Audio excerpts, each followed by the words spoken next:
Hello everyone, welcome back to my YouTube channel Pramila Dangi TET success MP TET पात्रता परीक्षा जो कि हमारा बहुत ही जल्द एग्जाम होने वाले हैं उनकी तैयारी कर रहे हैं। तो आज हमारा बाल विकास का टॉपिक है विशेष आवश्यकता वाले बालकों के प्रकार, जो कि वेरी वेरी इंपॉर्टेंट टॉपिक। तो आइए इस टॉपिक को हम आज पढ़ते हैं और समझते हैं, और एग्जाम में किस प्रकार के क्वेश्चन बनते हैं वो भी मैं आपको लास्ट में करवाऊंगी।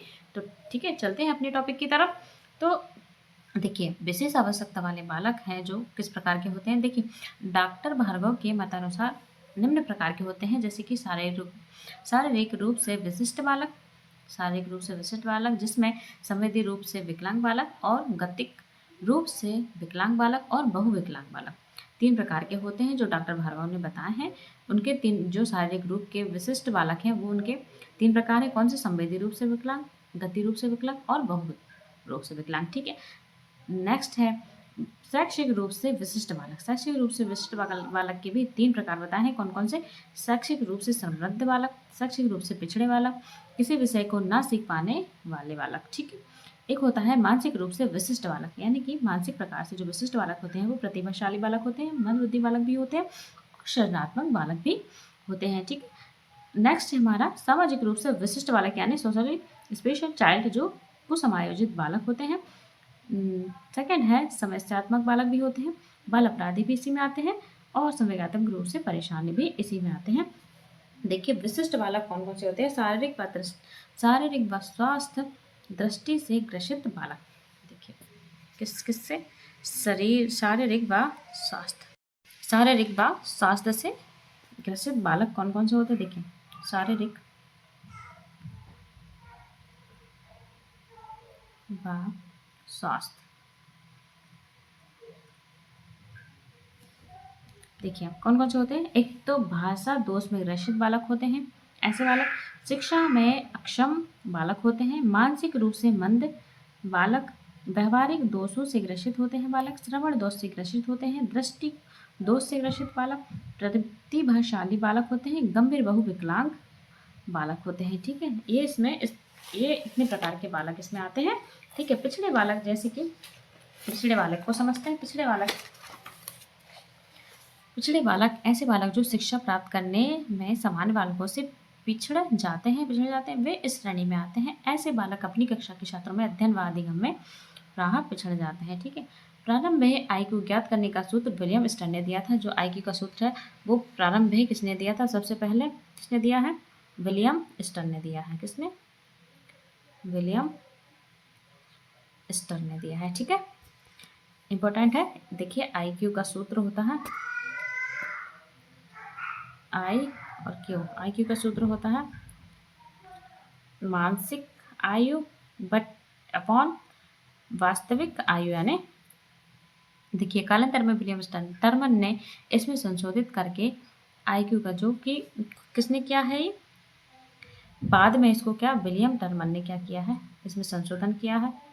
विलियम टर्मन ने क्या संशोधन किया है? देखिए, IQ मानसिक आयु वास्तविक आयु इन 200, ये किसने दिया है? विलियम टर्मन ने दिया है। ठीक है, पिछड़े बालक की विशेषता जो है, इनका IQ स्तर कमोबेश 80 से 85 के आसपास होता है। इनका मानसिक स्वास्थ्य जो है कमजोर होता है और ये अक्सर कुसमायोजित व्यवहार प्रकट करते हैं। ये प्रायः असमर्थ, अशुद्ध एवं असभ्य भाषा का प्रयोग करते हैं। इन बच्चों का तार्किक चिंतन निम्न स्तरीय होता है। इन बच्चों में जिज्ञासा की प्रवृत्ति भी कमजोर पाई जाती है। इनमें उत्तरदायित्व वाहन की क्षमता का होता है। ठीक है, इन बालकों में पिछड़ने का कारण क्या होता है? देखिए, आइए जानते हैं। कोई शारीरिक दोष होना, कोई भी शारीरिक दोष होता है इनमें, और उचित समय पर सही परामर्श व निर्देशन प्राप्त न होना, सही व उचित पोषण का अभाव न होना, सही वातावरण न मिल पाना, बार बार विद्यालय बदलना, शिक्षकों का कठोर एवं निष्ठुर रवैया होना, उचित पारिवारिक वातावरण न होना, शिक्षा व विद्यालय के वातावरण में प्रति अरुचि होना। ठीक है, पिछड़े को कैसे पहचाने?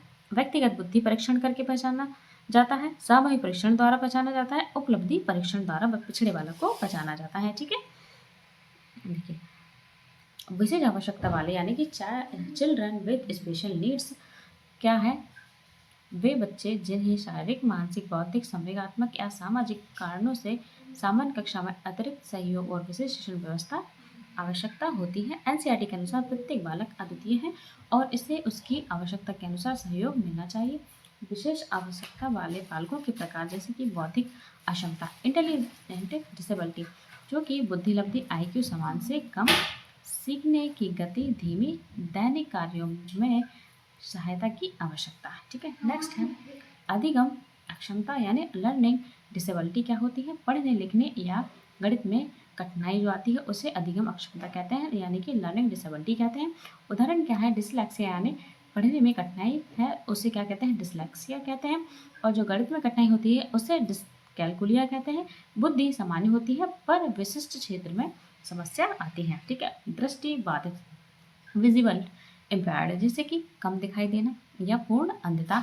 ब्रेल लिपि का प्रयोग, जो दृष्टि से बाधित होते हैं उनमें कौन कौन सी कमी होती है? या तो कम दिखाई देता है या पूर्णता अंधा होता है बालक, या फिर उसे ब्रेल लिपि का प्रयोग करा के उसे शिक्षा प्रदान की जाती है। श्रवण बाधित बालक जो होते हैं उन्हें हेयर इम्पेयर्ड यानी सुनने में कठिनाई होती है। सांकेतिक भाषा का प्रयोग उन्हें कराया जाता है, यानी कि संकेत के द्वारा बच्चों को पढ़ाई यानी शिक्षा दी जाती है। शारीरिक दिव्यांगता, लोकोमोटर डिसेबिलिटी, जो कि चलने फिरने में कठिनाई आती है। व्हील चेयर आदि की आवश्यकता बच्चों को प्रदान की जाती है।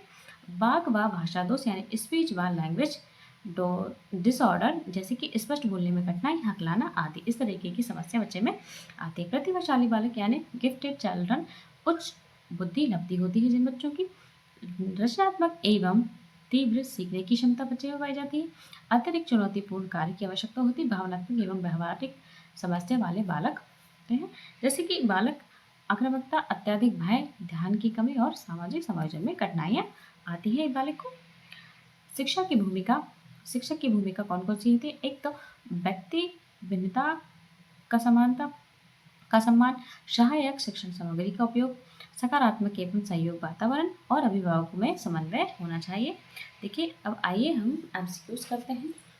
ठीक है, इस टॉपिक से किस प्रकार के MCQs आते हैं और एग्जामिनर किस प्रकार के क्वेश्चन पूछ सकता है, हम क्वेश्चन की प्रैक्टिस के द्वारा जानेंगे। ठीक है, क्वेश्चन पढ़ते हैं। देखिए, विशेष आवश्यकता वाले बालक किसे कहते हैं? केवल दिव्यांग जिन्हें अतिरिक्त सहयोग की आवश्यकता होती है, केवल प्रतिभाशाली, केवल कमजोर। देखिए, ये केवल है जो नेगेटिव पॉइंट है, हमें पॉजिटिव क्वेश्चन पूछा है तो हमें पॉजिटिव आंसर ही देना है। ठीक है, तो आंसर है बी, जिन्हें अतिरिक्त सहयोग की आवश्यकता हो उन्हें विशेष आवश्यकता वाले बालक कहते हैं। डिसलेक्सिया किससे संबंधित है? डिसलेक्सिया अभी आपको बताया था, गणित पढ़ने में, सुनने में या चलने में, तो राइट आंसर क्या होगा? पढ़ने में। जो डिसलेक्सिया है वो पढ़ने से संबंधित समस्या है। ठीक है, ब्रेल लिपि किसके लिए उपयोगी है? श्रवण, दृष्टि या शारीरिक दिव्यांग या प्रतिभाशाली, तो राइट आंसर भी दृष्टिबाधित। ब्रेल लिपि का प्रयोग हम दृष्टिबाधित यानी जो आइस दिखने में कमजोर या अंधे होते हैं उन बालक के लिए ब्रेल लिपि का प्रयोग किया जाता है। सांकेतिक भाषा किसके लिए है? तो सांकेतिक भाषा दृष्टिबाधित, श्रवण, बौद्धिक अक्षमता या प्रतिभाशाली, तो किसके लिए? श्रवण बाधित बालकों के लिए सांकेतिक भाषा का प्रयोग किया जाता है। नेक्स्ट है हमारा प्रतिभाशाली बालकों की विशेषता क्या है? धीमे सीखने का गति, सामान्य बुद्धि, उच्च बुद्धिलब्धि या कोई विशेषता नहीं, तो राइट आंसर है उच्च बुद्धिलब्धि। ठीक है, नेक्स्ट क्वेश्चन है हमारा, अधिगम अक्षमता में बुद्धि स्तर सामान्य होता है, हाँ या नहीं? बहुत कम, बहुत अधिक, राइट आंसर है हाँ। देखिए, अधिगम अक्षमता वृद्धि में स्तर समान होता है। ठीक है, नेक्स्ट है हमारा, व्हील चेयर किस प्रकार की दिव्यांगता से संबंधित है? दृष्टि से, श्रवण से, किससे है? व्हील चेयर शारीरिक से संबंधित। ठीक है, नेक्स्ट है हकलाना किस श्रेणी में आता है, किसमें आता है? भौतिक, वाक, दृष्टि या श्रवण, तो राइट आंसर है वाक। ठीक है, नेक्स्ट क्वेश्चन है, आक्रामकता किस समस्या से जुड़ी है? तो शारीरिक, व्यवहारिक, दृष्टि या प्रतिभा, राइट व्यवहारिक है आंसर। नेक्स्ट क्वेश्चन है, समावेशी शिक्षा का मुख्य सिद्धांत क्या है? तो समानावसार। समावेशी शिक्षा का जो सिद्धांत वो क्या है? समानावसार होना है। ठीक है, तो thank you so much, like share comment and subscribe. मिलते हैं नेक्स्ट वीडियो और नेक्स्ट टॉपिक के साथ। आपको मेरी क्लास कैसी लगी कमेंट करके जरूर बताएं। Thank you so much, take care, till then, thank you, ठीक है, bye bye, thank you so much.